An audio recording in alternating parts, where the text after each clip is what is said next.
Hello everyone, welcome to story commerce. हम इसमें class 11 की बिजनेस स्टडीज पढ़ रहे थे। जो हमने कल स्टार्ट किया था वो है आपका चैप्टर सेकंड, जो है आपका फॉर्म्स ऑफ बिजनेस ऑर्गेनाइजेशन, जिसमें हमने ये देखा था कि कौन कौन सी विभिन्न जो होती है डिफरेंट डिफरेंट टाइप्स की आपकी बिजनेस ऑर्गेनाइजेशन की फॉर्म्स होती है। तो कल जो हमने पढ़ा था वो पढ़ा था हमने सोल प्रोप्राइटरशिप के बारे में। हमने स्टोरी में पढ़ा था कि एक लड़की है जिसका नाम है तन्नू। ये है तन्नू, ठीक है, जो पहाड़पुर विलेज में रहती है। और तन्नू क्या करती है कि वो खुद से ही बुनाई वगैरह करती है, उसको बुनाई का शौक है। तो वो स्वेटर, कैप्स, सॉक्स वगैरह जो होते हैं, मिटन्स वगैरह, ये सब कुछ वो बनाती है, ऊन खरीदती है, खुद से बनाती है। उसने अपना बिजनेस शुरू किया है, ठीक है।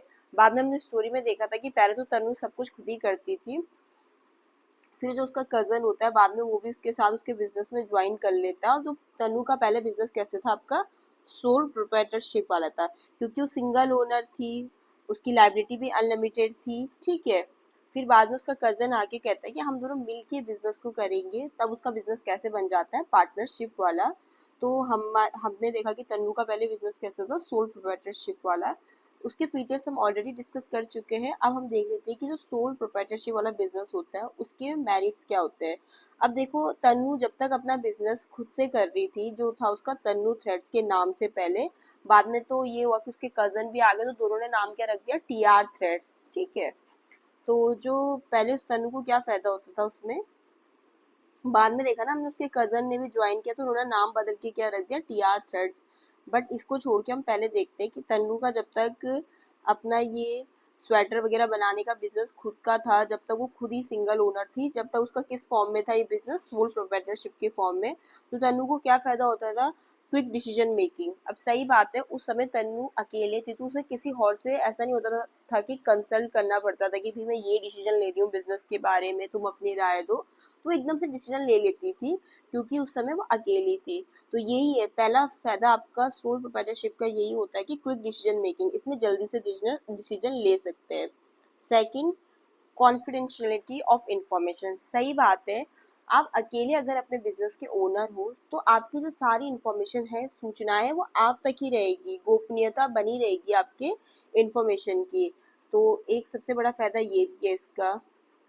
अब देखो, तन्नू जब तक बिजनेस को अकेले करती थी, अपना बिजनेस जो था उसका तन्नू थ्रेड्स करके, तो सही बात है, उसकी सारी बिजनेस की जो भी इंफॉर्मेशन है, जो भी वो सोच रही है, वो उस तक ही रहेंगी। बट बाद में उसके कजन राजू ने भी ज्वाइन कर लिया, तो अब तो वो सारी चीजें उसके साथ भी डिस्कस करेगी ना वो। अब यही तो नहीं रहेगा ना कि सीक्रेट उस तक ही मेंटेन रहेगा, अब उसको उसके साथ भी डिस्कस करना पड़ेगा। बट जब तक उसका सोल प्रोप्राइटरशिप का बिजनेस था, उसके उसमें क्या था, सीक्रेसी थी, मतलब इन्फॉर्मेशन उसके पास ही रहती थी। फिर थर्ड एडवांटेज, डायरेक्ट इंसेंटिव।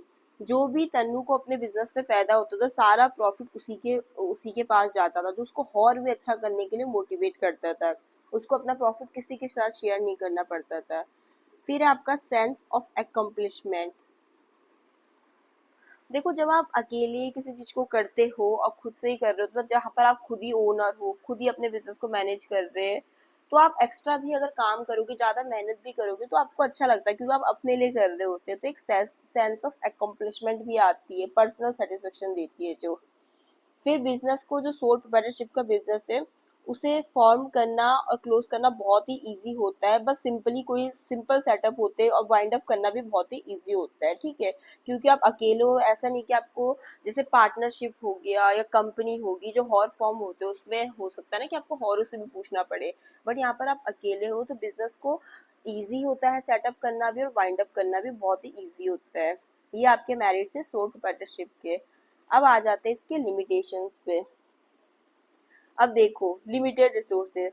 अब सही बात है, तन्नू ने अपना जो बिजनेस खोल रखा है, तन्नू थ्रेड्स करके, ठीक है, जब वो अकेले करती थी, तो उसका जो रिसोर्सेज था, जस्ट क्या था, उसकी खुद की सेविंग्स थी, या वो थोड़ा बहुत जितना बोरो कर सकती है। तो यही होता है सोल प्रोप्राइटरशिप में, क्या होता है, रिसोर्सेज आपके लिमिटेड होते हैं।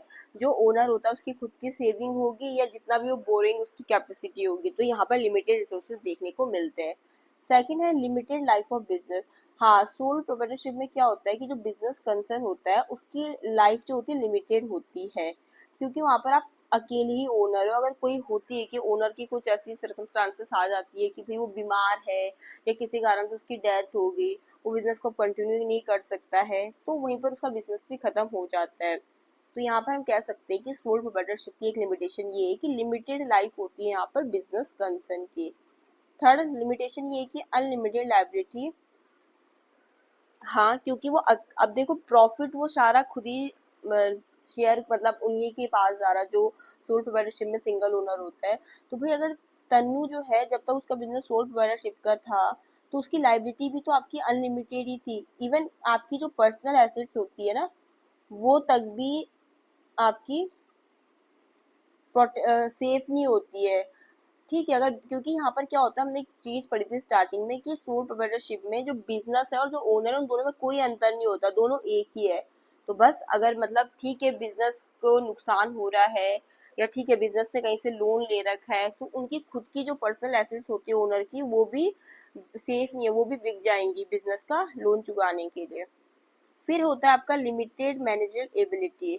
अब देखो ऐसा तो नहीं हो सकता ना कि कोई एक पर्सन हो हर चीज में एक्सपर्ट हो, भी अपने बिजनेस के लिए डिसीजन भी ले रहा है, बिजनेस को कंट्रोल भी कर रहा है, उसमें बहुत अच्छे से मैनेज भी कर रहा है। नहीं हो सकता एक पर्सन हर एरिया में एक्सपर्ट ना। तो यहाँ पर क्या होता है कि सोल प्रोप्राइटरशिप में अगर सिंगल ओनर है तो जो मैनेजर एबिलिटी होती है वो कैसी होती है, लिमिटेड हो जाती है। अब हम क्या कह सकते हैं कि बिजनेस आपका किसके लिए सूटेबल होता है, कौन सा बिजनेस सोल प्रोप्राइटरशिप का ना, कि किन के लिए सूटेबल रहेगा।